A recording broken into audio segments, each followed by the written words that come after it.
Hello class 10। आज हम लोग ज्योग्राफी में चैप्टर एटमॉस्फेयर, उसमें आइसोथर्म्स है।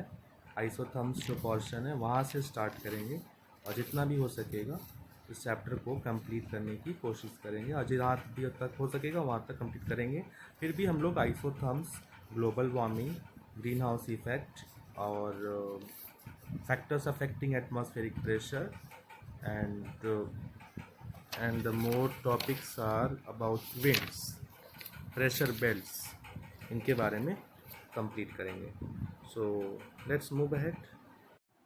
Hello children, chapter atmosphere. जैसा कि मैंने आप सभी को बताया कि हम लोग आइसोथर्म्स वाले पोर्शन से स्टार्ट करेंगे, तो आइसोथर्म्स के बारे में आइए जान लेते हैं। Isotherms are imaginary lines on map joining places of the same average temperature for a specific period at sea level.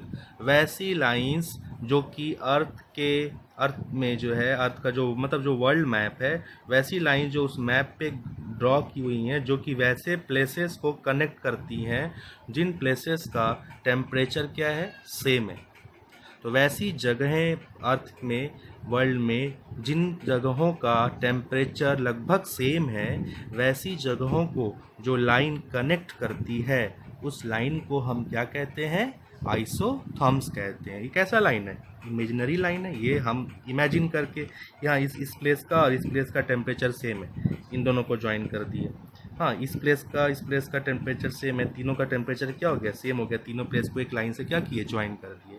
तो ये इमेजिनरी लाइन है, ठीक है। तो वैसे प्लेसेस को ज्वाइन करती है जिनका टेम्परेचर क्या है। तो आइसो का मतलब इक्वल और थर्म मतलब टेम्परेचर। तो इक्वल टेम्परेचर वाले जो एरियाज़ हैं अर्थ पे, प्लेसेस हैं, उनको ज्वाइन करने वाली जो लाइन है उसे हम क्या कहते हैं, आइसोथर्म्स कहते हैं। तो आइसोथर्म्स जो होती हैं, अगर वो वाइडली स्पेस्ड है, मतलब उन लाइंस के बीच में अगर गैप ज़्यादा है ना, तो ये कहाँ पर गैप ज़्यादा होता है, ये साउदर्न हेमिस्फेयर में होता है। क्यों? क्योंकि वहाँ पर टेम्परेचर डिफरेंस दो प्लेसेस के बीच में काफ़ी कम होता है। तो less difference in temperature, southern hemisphere में जो प्लेसेस हैं उनमें डिफरेंस इन टेम्परेचर काफ़ी कम होता है। जैसे एक जगह पे 25, एक जगह पे 26 डिग्री सेल्सियस है, तो टेम्परेचर डिफरेंस काफ़ी कम हुआ ना।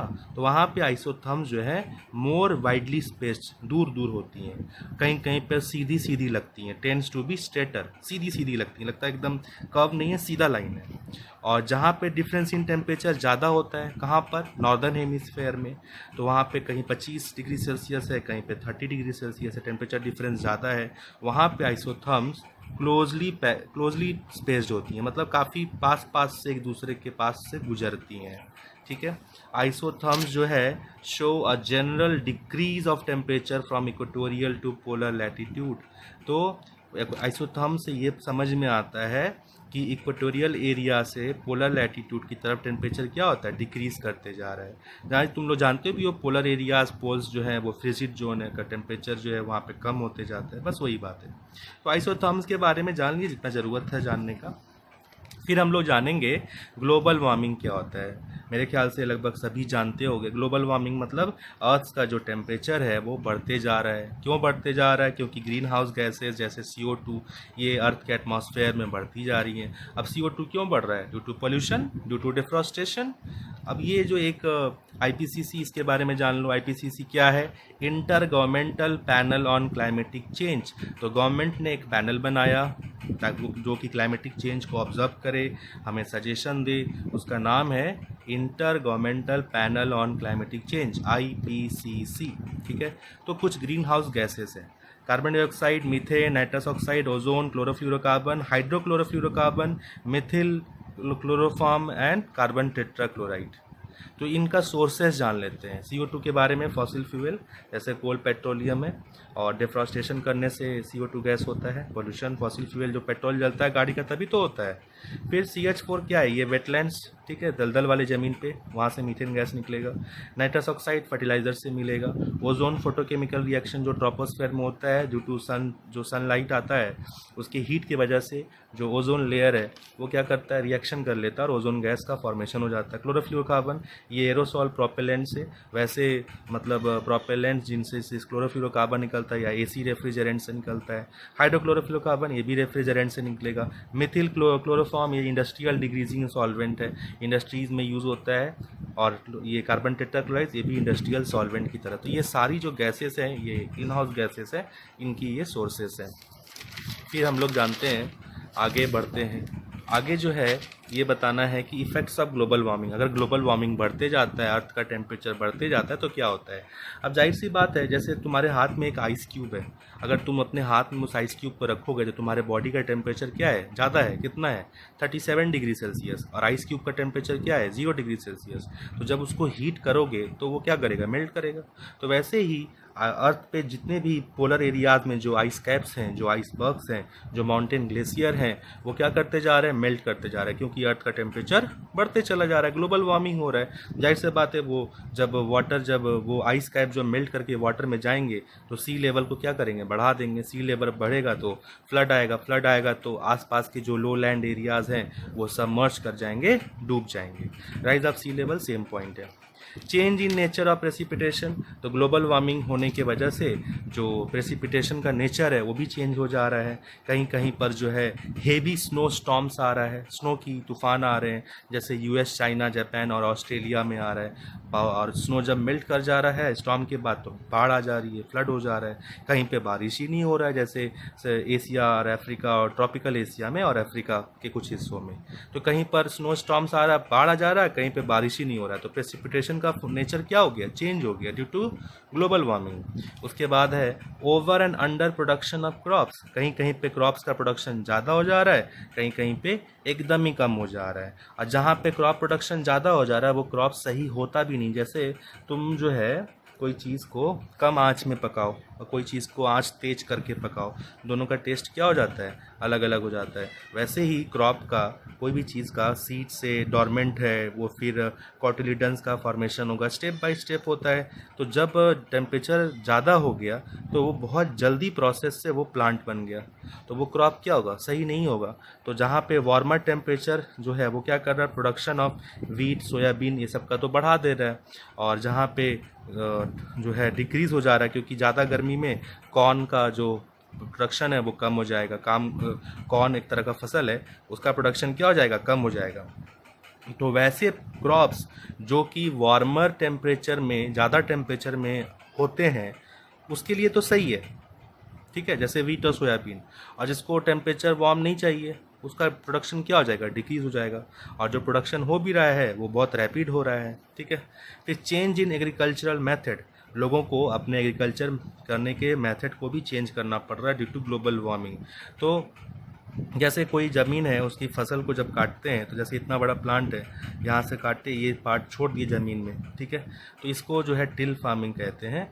तो इंक्रीज़ का, इससे क्या होता था, carbon storage in the soil, carbon जो है सॉइल में स्टोर हो जाता था। तो ये तो ग्रीन हाउस जो है ग्लोबल वार्मिंग का कारण बनेगा। तो लोग इस अपने जो है एग्रीकल्चर मेथड को चेंज कर दे रहे हैं, ठीक है। अब जो भी क्रॉप ग्रो कर रहे हैं बायोफ्यूल के लिए ग्रो कर रहे हैं।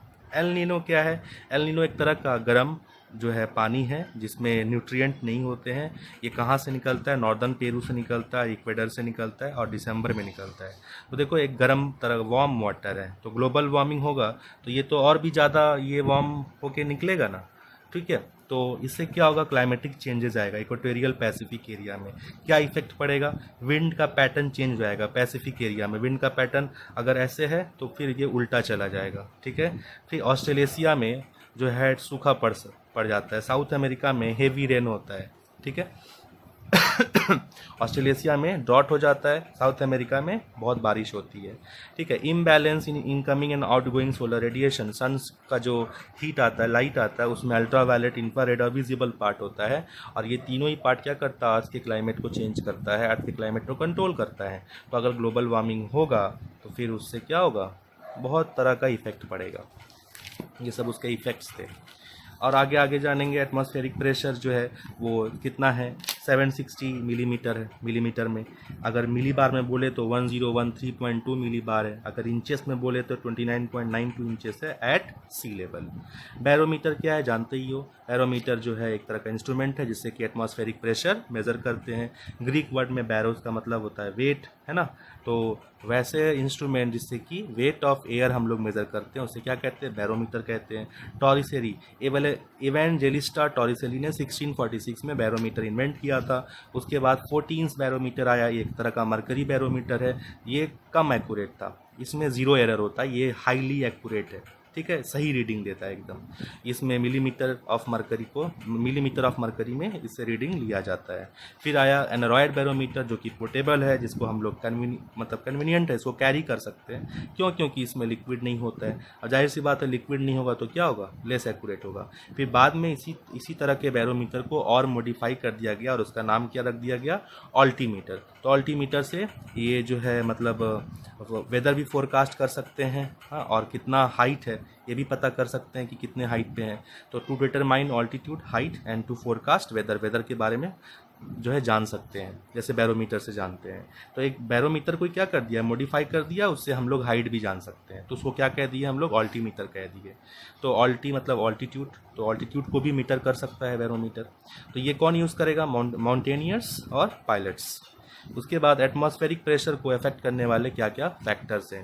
तो ऑल्टीट्यूड यानी हाइट, तो height is inversely proportional to atmospheric pressure, मतलब जितना ज़्यादा ऊपर जाओगे एटमॉस्फेरिक प्रेशर कम होते जाएगा, जितना नीचे आओगे एटमॉस्फेरिक प्रेशर बढ़ता चला जाएगा। तो किस रेट से जो है ये घटेगा बढ़ेगा, तो 1 इंच फॉर 34, 1 इंच या 34 मिली बार में बोले तो 34 मिली बार, इंच में बोले तो 1 इंच। अगर 300 मीटर ऊपर जाओगे तो इतना इंच या इतना मिली बार प्रेशर कम हो जाएगा।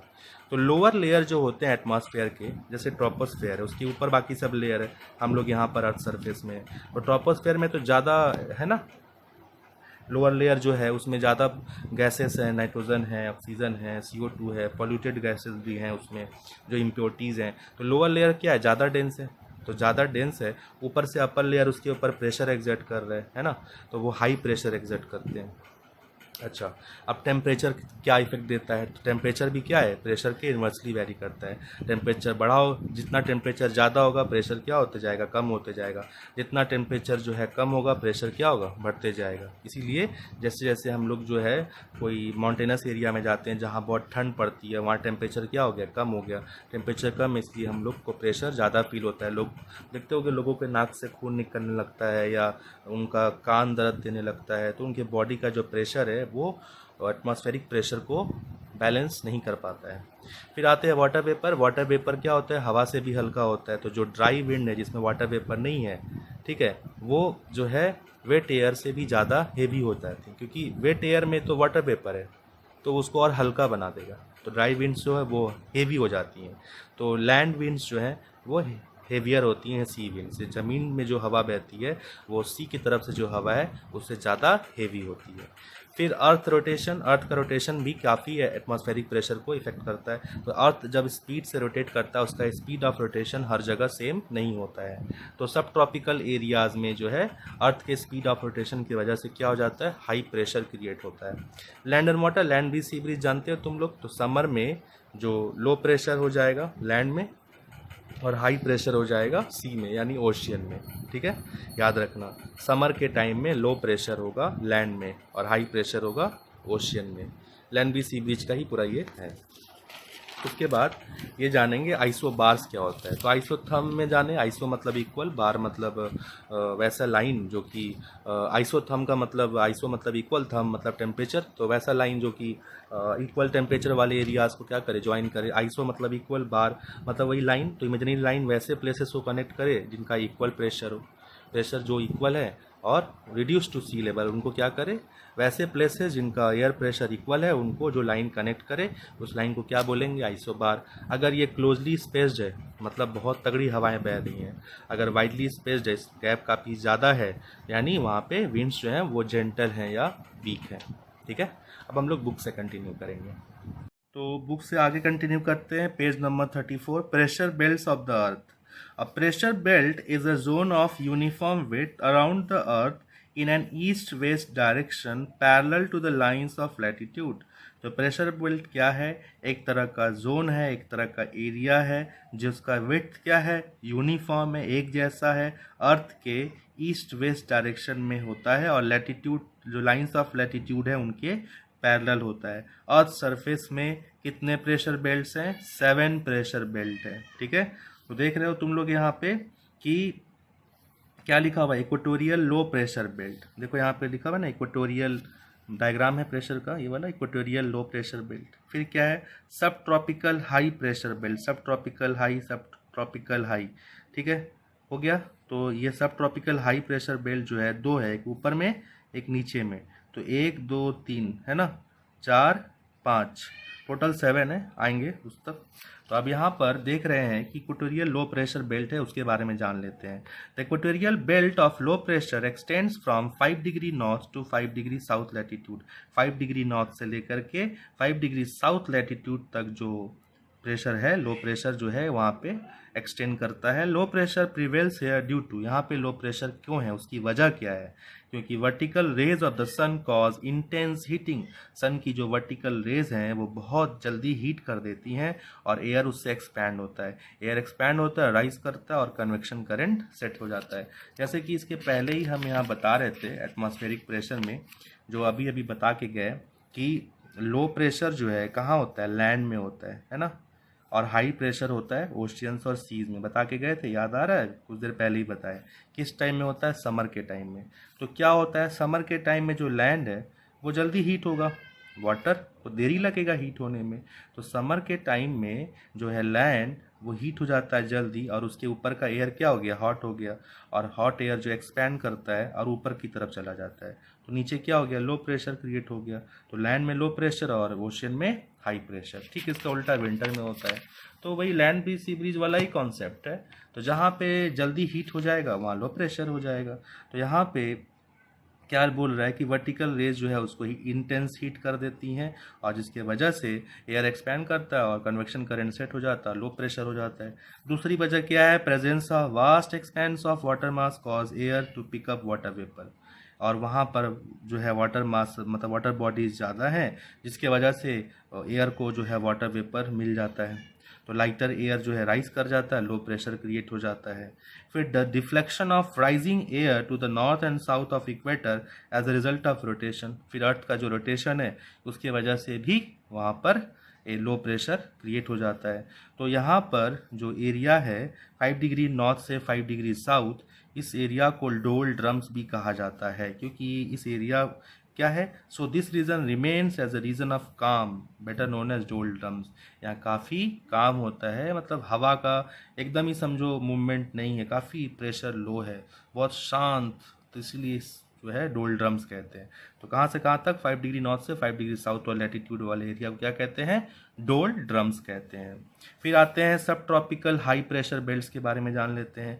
सब ट्रॉपिकल हाई प्रेशर बेल्ट देख रहे हो, इक्वेटोरियल लो प्रेशर है, फिर दोनों तरफ क्या है, सब ट्रॉपिकल हाई प्रेशर है, थोड़ा सा प्रेशर ज़्यादा हो जाएगा। तो ये कहाँ से कहाँ तक है, 25 से 35 डिग्री नॉर्थ साउथ लैटिट्यूड में है।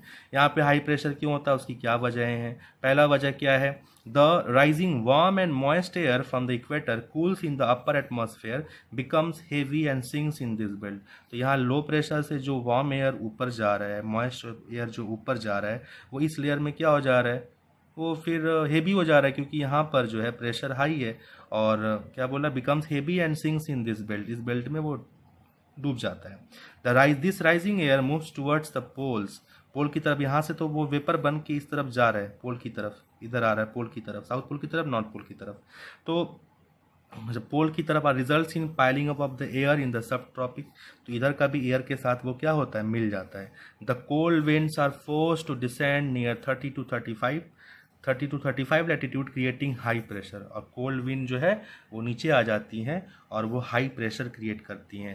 एज द एयर डिसेंड्स, क्योंकि विंड जो है नीचे आ रहा है, it becomes warm and its capacity of holding water vapour increases. तो जब एयर जो है नीचे की तरफ आता है, डिसेंड करता है, तो वो वार्म हो जाता है, क्योंकि यहाँ से उसको वार्म एयर जो यहाँ से जा रहा है वो मिल रहा है, और वो वाटर वेपर उसका जो है वाटर वेपर होल्ड नहीं कर पाता है, और वो वहाँ पर जो है नो कंडेंसेशन होता है, ठीक है। The capacity of holding water vapour increases. तो जो वार्म एयर यहाँ से गया और यहाँ का जो कोल्ड एयर था वो वार्म एयर के साथ ज्वाइन कर गया, पाइल अप कर गया, है ना।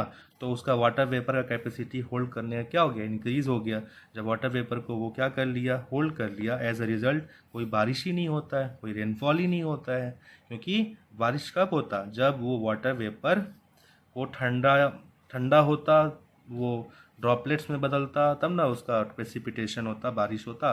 लेकिन वो वाटर वेपर क्या कर रहा है, वो जाके कोल्ड एयर जो नीचे की तरफ एटमॉस्फेयर में आ रहा है उससे ज्वाइन करके वाटर वेपर जो है कंडेंस कर ही नहीं पा रहा, रेनफॉल हो ही नहीं पा रहा है। जैसे कि डेजर्ट जो एरियाज बने, कालाहारी डेजर्ट, एटाकामा डेजर्ट वैसे ही एरियाज में डेजर्ट बन गए जहाँ पर जो है रेनफॉल नहीं हो सका, ठीक है। तो रेनफॉल नहीं होने का वजह क्या है, इस पॉइंट को फिर से बता दे रहे हैं। The rising warm and moist air from the equator cools in the upper atmosphere. Equator से उठने वाला जो वार्म और मॉइस्ट एयर था वो अपर एटमॉस्फेयर में कूल होता है और हेवी हो जाता है और उसी बेल्ट में सिंक कर जाता है। दिस राइजिंग एयर फिर वहाँ से मूव करते हुए वो पोल्स की तरफ जब बढ़ता है and results in piling up the air in the subtropic. और जब पोल की तरफ बढ़ेगा तो ट्रॉपिकल एरियाज़ का जो एयर है उसके साथ वो जुड़ जाता है। उसके साथ जब वो जुड़ता है तो उसके साथ जो मॉइस्चर था, क्योंकि वो वार्म है, उसके साथ जो मॉइस्चर था, जो कोल्ड एयर है, कोल्ड एयर में जो मॉइस्चर है वो मॉइस्चर जो है ये वार्म एयर के साथ कांटेक्ट में आकर के वो वाटर वेपर जो है होल्ड कर लेता है। क्योंकि यहाँ से जो एयर जा रहा है इक्वेटोरियल एरिया से वो ड्राई एयर जा रहा है, वार्म एयर जा रहा है ना।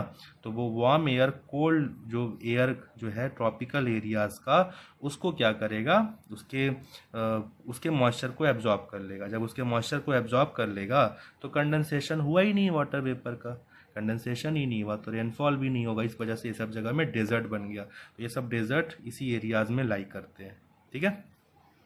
अब जानेंगे हॉर्स लैटिट्यूड के बारे में। हॉर्स लैटिट्यूड 30 डिग्री नॉर्थ से 35 डिग्री नॉर्थ, ठीक है। ये belt of calms and is frequently known as horse latitude. One explanation is given for the name. In the days of sailing ships, जब जो जहाज चलती थी, trading ships which use to carry horses from Europe to North America had to face problem due to absence of backing winds. तो जब ये जो है घोड़ों को कैरी करके जहाज़ें जाती थी पानी की, तो वहाँ पर जब उन्हें प्रॉब्लम होती थी यूरोप से नॉर्थ अमेरिका जाने में, क्योंकि हवा का बहाव उस तरफ नहीं होता था, ठीक है। जब हवा ही नहीं है तो जहाज़ जो है सेल करने में काफ़ी दिक्कत होती थी। तो some horses were thrown down into the sea to make their ships lighter. तो वो लोग क्या करते थे, कुछ घोड़ों को उस जगह उस लैटिट्यूड में जाने से गिरा देते थे ताकि उनकी शिप जो है वो हल्की हो जाए और वो आसानी से आगे बढ़ सके। तो इसीलिए इस लैटिट्यूड को क्या कहा जाता है, हॉर्स लैटिट्यूड कहा जाता है, ठीक है। उसके बाद आते हैं सब पोलर लो प्रेशर बेल्ट के बारे में। सब पोलर लो प्रेशर बेल्ट देख ही रहो, एकदम ऊपर में है पोल की तरफ, पोल में भी लो प्रेशर है। ये 60 to 70 degree north and south latitude में होता है। The centrifugal force and the frictional drag resulting from the rotation of the earth displaces here. तो यहाँ भी अर्थ के रोटेशन की वजह से क्या होता है, लो प्रेशर क्रिएट होता है, ठीक है। तो इसके बारे में बस इतना ही जानते हैं। फिर आते हैं पोलर हाई प्रेशर बेल्ट के बारे में। मेन जो है यही है, डोल्ड्रम्स है और ये डेजर्ट के बारे में है और हॉर्स लैटिट्यूड के बारे में है, ठीक है। तो जो पोलर हाई प्रेशर बेल्ट है ये जो है 2 हाई प्रेशर बेल्ट है, ये नॉर्थ पोल और साउथ पोल, नॉर्थ पोल और south pole 2 high pressure belt है, ठीक है। तो आते हैं, तो देख ही रहे हो टोटल 7 बोला था ना। एक ये वाला इक्वेटोरियल लो प्रेशर, ट्रॉपिकल जो है 2 है, नॉर्थ पोल की तरफ साउथ पोल की तरफ, तो 1 2 3 हो गया। फिर यहाँ क्या लिखा, 4 5 सब पोलर लो प्रेशर 5 4 5 और हाई प्रेशर नॉर्थ पोल और साउथ पोल 7 हो गया, ठीक है। तो क्या बोला, 2 high pressure belts are found around the north pole and south pole because these regions remain almost frozen all over the year. ये सब कैसा एरिया है, फ्रिजिड जोन है ना। तो इसीलिए यहाँ पे हाई प्रेशर, बस इतना ही जान के रखो। प्रेशर सेल के बारे में जान लो। प्रेशर सेल क्या है? The distribution of pressure is not simple and continuous due to unequal heating and cooling, unequal distribution of land and water. Earth में जो है हर जगह हीटिंग एंड कूलिंग क्या है? सेम नहीं है। हर जगह वाटर बॉडीज का डिस्ट्रीब्यूशन, लैंड का डिस्ट्रीब्यूशन क्या है? सेम नहीं है। इसीलिए प्रेशर भी हर जगह का सेम नहीं है। Hence there is no continuous belt of pressure. इसीलिए प्रेशर बेल्ट जो है वो हर जगह कंटिन्यूअस नहीं है, हर जगह चेंज करती है प्रेशर बेल्ट। देख ही रहे हो प्रेशर बेल्ट चेंज हो रहा है, कहीं लो प्रेशर कहीं हाई प्रेशर, है ना। तो क्या बोला कि found a series of pressure cells और concentric centres are known as pressure cell. तो hence there is no continuous belt of pressure, the pressure areas are rather distinctly found. तो प्रेशर एरियाज जो है अगर देखा जाए तो एक तरह का सर्कल या कॉन्सेंट्रिक सर्कल बनाते हैं, तो उन्हें हम लोग क्या कहते हैं? प्रेशर सेल कह सकते हैं। देख रहे हो कैसे कैसे बन रहा है, ठीक है, बस यही जान लो। उसके बाद शिफ्टिंग ऑफ प्रेशर बेल्ट्स क्या है? The pressure belt shift with the apparent movement of the sun. Sun के मूवमेंट से प्रेशर बेल्ट थोड़ा थोड़ा करके शिफ्ट करती हैं। At summer solstice on 21 June sun shines vertically over the tropic of Cancer in the northern hemisphere. All the pressure belts move about 5 to 10 degree north on their average position. तो 21 जून को summer सॉल्स्टाइस को जब सन जो है vertically होता है tropic of cancer के ऊपर, तब सभी प्रेशर बेल्ट थोड़ा 5 से 10 डिग्री तक अपने नॉर्थ की तरफ शिफ्ट कर जाती हैं। और जब विंटर सॉल्स्टाइस आता है 22 दिसंबर को, तो सन जो है टॉपिक ऑफ कैप्रिकॉन, यहाँ पे कैंसर के ऊपर था, यहाँ टॉपिक ऑफ कैप्रिकॉन के ऊपर है, तब ये लोग फिर से वापस 5 से 10 डिग्री साउथ की तरफ शिफ्ट कर जाते हैं। तो इसी को क्या बोलते हैं हम लोग? शिफ्टिंग ऑफ प्रेशर बेल्ट कहते हैं। तो क्यों हो रहा है शिफ्टिंग ऑफ प्रेशर बेल्ट? क्योंकि सन की वजह से हो रहा है। सन जो है, सन भी तो मूव कर रहा है या अर्थ मूव कर रहा है, तो सन के साथ उसका पोजीशन भी क्या होते जा रहा है? चेंज होते जा रहा है। फिर आते हैं हम लोग विंड के बारे में, ठीक है। The wind is a air in motion. बहती हुई हवा को हम लोग क्या कहते हैं? वैसा एयर जो मोशन में होता है उसे हम लोग क्या कहते हैं? विंड कहते हैं। विंड के डायरेक्शन को मेजर करने के लिए जिस इंस्ट्रूमेंट का यूज़ करेंगे उसका नाम है विंड वेन। वेदरकॉक वैसा इंस्ट्रूमेंट जो कि विंड के डायरेक्शन को ऑब्जर्व करे। एनीमोमीटर जो स्पीड ऑफ विंड को, वेलोसिटी ऑफ विंड को, स्पीड ऑफ विंड को मेजर करे, उसे क्या कहेंगे? एनीमोमीटर कहेंगे। फिर आगे आते हैं हम लोग, यहाँ पर बहुत तरह के विंड्स के बारे में जानेंगे। तो विंड्स के बारे में जान लेते हैं, ठीक है। तो विंड्स जो है, फेरेल्स लॉ तुम लोग जानते ही होगी। फेरेल्स लॉ में क्या बताया गया है कि जो विंड है वो राइट की तरफ नॉर्दर्न हेमिस्फेयर में और लेफ्ट की तरफ साउदर्न हेमिस्फेयर में डिफ्लेक्ट कर जाते हैं। इसी रूल को क्या कहते हैं? फेरेल्स लॉ। राइट की तरफ नॉर्दर्न हेमिस्फेयर और लेफ्ट की तरफ साउदर्न हेमिस्फेयर। तो नॉर्दर्न हेमिस्फेयर में राइट की तरफ और साउदर्न हेमिस्फेयर में लेफ्ट की तरफ डिफ्लेक्ट कर जाते हैं। NRSL, साउदर्न हेमिस्फेयर में लेफ्ट की तरफ, नॉर्दर्न हेमिस्फेयर में राइट की तरफ, ठीक है। तो इस लॉ को क्या कहते हैं? फेरेल्स लॉ कहते हैं। अब हम लोग विंड्स के बारे में जान लेते हैं। विंड्स के कितने टाइप हैं? तो यहाँ पे देख रहे हो टोटल 4 टाइप दिया हुआ है। तो प्लानिटरी विंड्स जैसे कि trade wind, westerlies, polar winds. Periodical wind जैसे कि land breeze, sea breeze, monsoon, mountain, valley breezes. तो वैसी हवाएं जो कि सर्टेन पीरियड ऑफ टाइम पे बहती हैं, जैसे लैंड ब्रीज है, सी ब्रीज है, रात दिन ऐसे करके। मानसून विंड जब मानसून का टाइम आएगा तो सर्टेन एक पीरियड ऑफ टाइम पे वो ब्लो करती हैं, बहती हैं। वैसे पीरियोडिकल विंड है। लोकल विंड जो एरिया वाइज है, कहीं पे गर्मी में लू चल रहा है ना, कहीं पे कोल्ड विंड है, कहीं ये कैसा विंड है? वार्म विंड है। सडन या इरेगुलर विंड जो आंधी तूफान वाली विंड होती हैं, अचानक से साइक्लोन, एंटी साइक्लोन, इस तरह की हवा को सडन या इरेगुलर विंड कहते हैं। और प्लानिटरी विंड जो है ये रेगुलरली बहती हैं। आइए इनके बारे में डिटेल में जान लेते हैं। तो planetary winds are surface winds that blow predominantly from one direction throughout the year. जो कि रेगुलर विंड्स है वो हमेशा ब्लो करते रहती हैं। The wind system which is related to global pressure belts में be classified into following types. तो ये ट्रेड विंड, वेस्टर्लाइज और पोलर विंड्स हैं जो कि हमेशा बहती रहती हैं। तो trade winds are planetary winds, उसी का टाइप है। They blow permanently from high pressure area to low pressure area, high pressure से लो प्रेशर, ठीक है। अब जान लेते हैं हम लोग इसमें ट्रेड विंड्स वो किस स्पीड से ब्लो करती हैं? 16 किलोमीटर पर आवर की स्पीड से नॉर्दर्न हेमिस्फेयर में ब्लो करती हैं, जिससे कि यहाँ पर शिप्स को सेल करने में आसानी होती है। Thus they were helpful to traders in those days, hence they are called trade winds. क्यों ट्रेड विंड्स कहते हैं? क्योंकि वो ट्रेडर्स को हेल्प करते थे। ठीक है, शिप्स के सेल करने में, तो इसीलिए इन्हें ट्रेड विंड्स भी कहा जाता है। The phrase to blow trade means to blow steadily in a constant direction. ये पढ़ लेना, फुल फॉर्म आता है inter tropical convergence zone, inter tropical convergence zone ITCZ। ठीक है, ये जो है north east and south east जो ट्रेड विंड का दो टाइप है, दो पार्ट है, ये दोनों मिल जाता है इस एरिया में आकर के। तो जिस जोन में आकर के ट्रेड विंड का ये दोनों हिस्सा मिल जाता है उसे हम क्या कहते हैं, ITCZ कहते हैं, इंटर ट्रॉपिकल कन्वर्जेंस जोन कहते हैं, कन्वर्ज कर जाता है, मिल जाता है।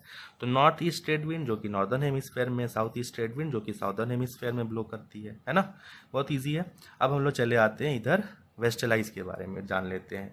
वेस्टर्लाइज क्या होती है? तो वेस्टर्लाइज जो है वैसी विंड जो कि सब ट्रॉपिकल हाई प्रेशर से सब पोलर लो प्रेशर की तरफ ब्लो करती हैं। तो देख रहे हो ट्रेड विंड्स जो हैं वो कहाँ ब्लो करती हैं? Permanently from high pressure to low pressure, high pressure से लो प्रेशर की तरफ।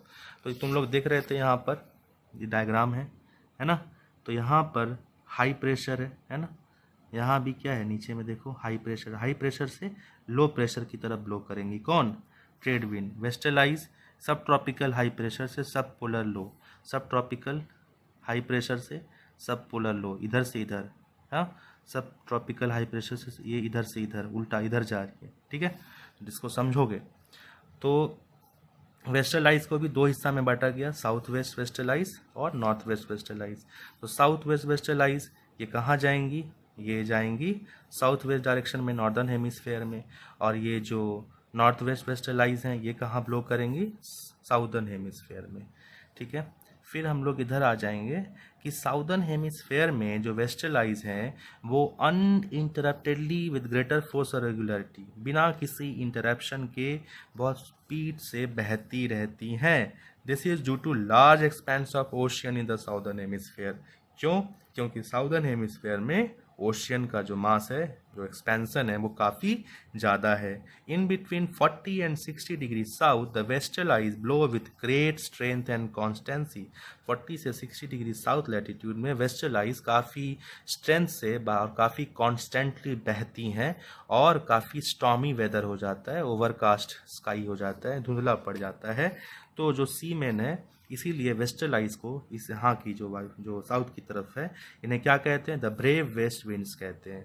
और कभी कभी जो है इतनी तूफान वाली होती है इन्हें रोरिंग 40s या फ्यूरियस 50s या श्रिकिंग स्क्रीमिंग 60s कहा जाता है। देख रहे हो इसका नाम, 40 से 60 डिग्री साउथ लैटिट्यूड है ना, तो रोरिंग 40s है ना, या फ्यूरियस 50 डिग्री लैटिट्यूड में अगर उन लोग को दिखा बहुत तेज़ आंधी आई तो फिर इसको क्या बोलेंगे? फ्यूरियस 50s बोलेंगे। और 60 आ रहा है ना इसमें, तो इसको क्या बोलेंगे? स्क्रीमिंग 60s या श्रिकिंग 60s, चीखती हुई 60 डिग्री लैटिट्यूड, चिल्लाती हुई, रोर करती हुई 40 डिग्री लैटिट्यूड। और 50 डिग्री लैटिट्यूड में मिला तो फ्यूरियस 50s बोलेंगे। ठीक है, डेंजरस 50s। तो ये जो वायलेंट स्टॉर्मी विंड्स हैं ये शिपिंग के लिए, शिप्स के लिए डेंजरस थी, है ना। तो साइक्लोन्स, एंटी साइक्लोन्स यहाँ पे ज़्यादातर ओरिजिनेट करता था। अब हम लोग जानते हैं पोलर विंड्स के बारे में, जो कि इसका प्लानिटरी विंड का तीसरा पार्ट है। तो पोलर विंड्स जो कि पोलर एरियाज़ में जो हाई प्रेशर है वहाँ पे ब्लो करती हैं। तो अभी पढ़ के गए polar areas, north pole south pole में वहाँ हाई प्रेशर होता है ना। फिर हम लोग जानेंगे कि यहाँ पर पीरियोडिकल विंड के बारे में जानेंगे। पीरियोडिकल विंड जो है जैसा कि पहले ही बता चुके हैं, सी ब्रीज होगा during the day, land breeze होगा ड्यूरिंग द नाइट, मानसून के टाइम में होगा, है ना, कोई सीजन के टाइम में होगा, इतना जान लोगे। उसके बाद माउंटेन ब्रीज है ना, इसी तरह का है पीरियोडिकल विंड, जो माउंटेनस एरिया है वहाँ पे होगा। तो एनाबेटिक विंड होता है। एनाबेटिक विंड क्या है? तो mountain tops are usually cooler than the valley, mountain का टॉप जो है काफ़ी ठंडा होता है। But during the day the hill slopes get intensely heated and valley bottom does not heat up so much. दिन के टाइम में यहाँ गर्म हो जाता है और यहाँ पे ठंडा हो जाता है। ठीक है, so high pressure exist in the valley, तो इसलिए यहाँ पे जब गर्म हो गया तो हाई प्रेशर, यहाँ ठंडा है तो कम pressure. Air from valley bottom rises, यहाँ से एयर ऊपर की तरफ जाता है along the slope towards the higher parts. This mountain breeze is actually called anabatic wind. समझ में आ रहा है। तो ये वैली है, ये माउंटेन का टॉप है, दिन के समय गर्मी ज़्यादा पड़ा, यहाँ का एयर हॉट हो गया, यहाँ हाई प्रेशर हो गया, यहाँ पे धूप क्यों नहीं पहुँच पा रहा है, यहाँ पे जो है गर्मी कम है, यहाँ पे लो प्रेशर हो गया। तो यहाँ का जो विंड है ये ऊपर की तरफ उठेगा और यहाँ जाएगा। तो यहाँ से जो ऊपर की तरफ जो हवा बह रही है उस हवा को क्या बोलेंगे, एनाबेटिक विंड कहेंगे। एक तरह का ये माउंटेन ब्रिज है। फिर वैली ब्रिज भी है, ठीक है, उसका उल्टा रात के टाइम में हो जाता है, उससे हम लोग क्या कहेंगे, कैटाबेटिक विंड कहेंगे। देखो दिया हुआ है ना। तो जब ऊपर से माउंटेन के टॉप से नीचे की तरफ हवा बहे, माउंटेन के टॉप से नीचे की तरफ जब हवा बहे, माउंटेन के टॉप से नीचे की तरफ जब हवा बहे, तो ऐसा रात के वक्त होगा, है ना। तो बस वही बात है, जब डिसेंडिंग विंड होगा वैली ब्रिज का, उसे क्या बोलेंगे, कैटाबेटिक विंड बोलेंगे। फिर आएंगे हम लोग लोकल विंड्स के बारे में जानेंगे, जो कि तीसरा हिस्सा है लोकल विंड्स। लोकल विंड्स जो है ये किसी किसी लोकल एरियाज में ब्लो करती हैं। तो वार्म विंड है, कोल्ड विंड है। वार्म विंड में फोयन है, चिन्यूक है, सिरोको है और लू है। तो ये कहाँ पे होता है, ये विंड कहाँ मिलता है, ये आल्प्स की तरफ मिलता है, राइन वैली की तरफ मिलता है। इस विंड का टेम्परेचर जो है वो कब होता है, 15 से 20 डिग्री सेल्सियस टेम्परेचर में होता है। ये जो है it causes snow to melt, यहाँ तक कि अच्छा ये स्नो को भी मेल्ट कर सकता है, ठीक है। और यहाँ तक कि ये फॉरेस्ट फायर भी कॉज कर सकता है। चिनूक वार्म विंड है ना, चिनूक ये भी वार्म विंड है। कहाँ मिलेगा, रॉकी माउंटेन यूएसए का या कनाडा में विंटर की तरफ, विंटर टाइम में मिलेगा, ठीक है। Excuse me. Chinook means, Chinook का वर्ड का मतलब क्या है, स्नो वाटर। फिर सिरोको ये भी एक तरह का हॉट और ड्राई और डस्टी विंड है। ये कहाँ मिलेगा, सारा डेजर्ट की तरफ ब्लो करता है। उसके बाद आ जाएंगे यहाँ पर लू। लू सभी जानते हो, गर्मी में यहाँ पर होता है प्लेन एरियाज में। हॉट एंड ड्राई विंड है, समर आफ्टरनून में ब्लो करता है नॉर्दर्न प्लेन्स ऑफ इंडिया में during the month of May and June. बोलते हैं ना लू लग गया, गर्म हवा लग गई। फिर कोल्ड विंड में आते हैं मिस्ट्रल और बोरा। मिस्ट्रल एक तरह का कोल्ड विंड है, रोन वैली में होता है। बोरा भी एक तरह का कोल्ड विंड है। ये कहाँ पे होता है, north blows along the Adriatic coast, यहाँ पे ब्लो करता है, ठीक है। तो यहीं तक तुम लोग का अभी तक का है लाइन एवेल्यूएशन 3 का सिलेबस। और सडन और इरेगुलर जो विंड था, एंटी साइक्लोन, साइक्लोन, ये तो अभी पढ़ाया नहीं गया है, बस जान के रखोगे, ठीक है। Thank you.